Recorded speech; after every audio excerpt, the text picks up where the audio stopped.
Agincourt has been writing seriously since '92, and in the time since has written 12 novels, 4 novella, and more than 30 short stories. Though it wasn't until late August of this year that they started self-publishing the novella A Woman of Distinction. They're currently working on 2 spin-off tales from that book and the next in the series. And it also clears videotaping, so thank you.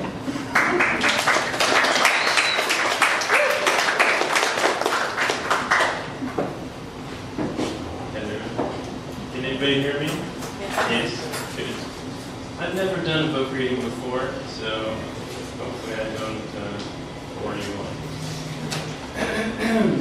Mine is very much not Poe themed, I'm afraid, but I was told that would be one of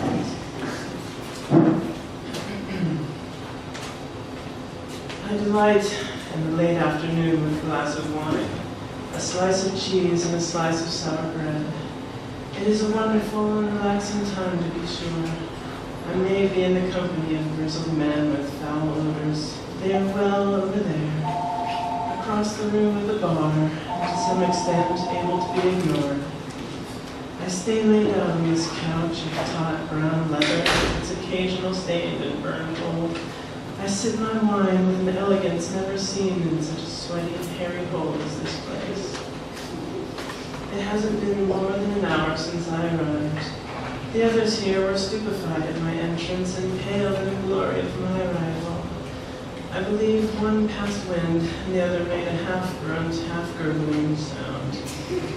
Praise may not always be glorified, but you can take what you can get. The sound of footsteps nags at my attention.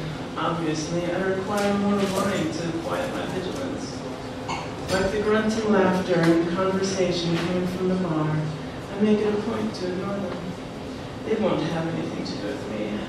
I exist now in a tranquil state that cannot be affected by the outside world. I take a little nip of cheese and wash it down with a little more wine. I smile inwardly and close my eyes in blissful negligence of responsibility. When I open them, I chance to see out the corner of my eye a man named Wound. My bane, my blight, my scourge and rumination, also my exaggerations, are influenced tremendously by this wine. He stands within my bubble of elegant irritation, wearing a large daft grin on his loathsome face. There is a menace behind his smile. It speaks of intentions towards me that I wish nothing to do with. Because of these and other reasons, I continue to actively ignore him. I take a bite of my flavorful bread and take yet another sip of my wine. He clears his throat and goes back to smiling. I wonder how long he intends to stand there being ignored before he will go away. I take another sip of wine and entertain thoughts unbefitting a lady like myself. Lecherous thoughts towards certain young ladies I know that live nearby. If only they could come to enjoy the pleasure I could give them. I cackle suddenly, influenced by wine. I look around, and it doesn't seem like anyone noticed, except Wound. Ignoring him isn't making him go away. He has his hands behind his back to hide what is likely an attempt to ruin my evening. Continuing in my thread of mock arrogance, I think about how his slick-back hair and wire-rimmed brass spectacles offend my cultured sensibilities. For I am waiting. I sip my wine with pinky out. I nibble my cheese with a refined palate, and I eat my bread in the sort of way a refined lady would. Obviously. Merely, I am more cultured than the likes of him. Charity, he calls in a melodic tone. No, I'm drinking wine, I say with my nose in the air, my speech only slightly slurred. He plops his uncultured behind onto the low table with such an alarmingly friendly face, I'm taken aback.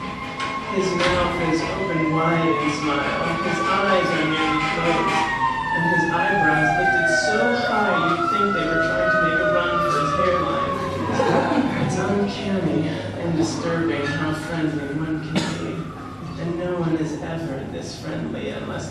something from you. Hello, my lovely lady of latitudinal leisures. It's quite a coincidence meeting you here tonight. Why, just last night I was thinking how much I wanted to make with your acquaintance again after it had been so terribly long since I'd seen you last.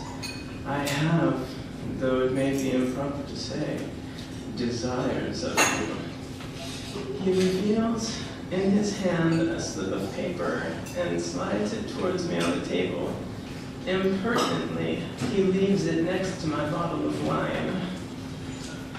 What is this slippy piece of parchment that you slide offensively next to my bottle of intoxicating bewilderment? I ask, knowing full well what it is, but arrogance dictates I have everything spelled out for me. My desires are all written out for your casual inspection. Read it aloud for me, for I fear my eyes are weary from, 1, the low lights, obviously. I'm a delicate creature, unknown to the hardships of the useful, the helpful, the able-bodied. No, the peasantry. And then point my nose more towards the ceiling again for good effect. I flick the paper out of the way when I grab my bottle of wine. I pour myself another glass and take a big sip. It's very good wine, this. Good enough to allow my patience to extend beyond its usual boundaries so that I may give this lowly man some of my good graces. For her ladyship only, he says, as he takes the slip off of the ground. I'm afraid it's a werewolf. A werewolf. Some poor, tired old creature who long suffered alone in the wilderness of tedium. No, we're not talking about you. I'm not old. Oh, a werewolf. One of those fussy, hairy, creaturey things. How amusing. Apparently it's taken up residence outside of a sleepy little village. How quaint. Do they have a bed and breakfast? What? Oh, and they paid up front, huh? He says while nudging me with his elbow, which I slap away. He plunks down a silver coin onto the slip of paper. Silver? Just one silver? I roll my eyes so hard I'm certain one of them is broken. Surely you mean to say there are quite a few more of these incoming.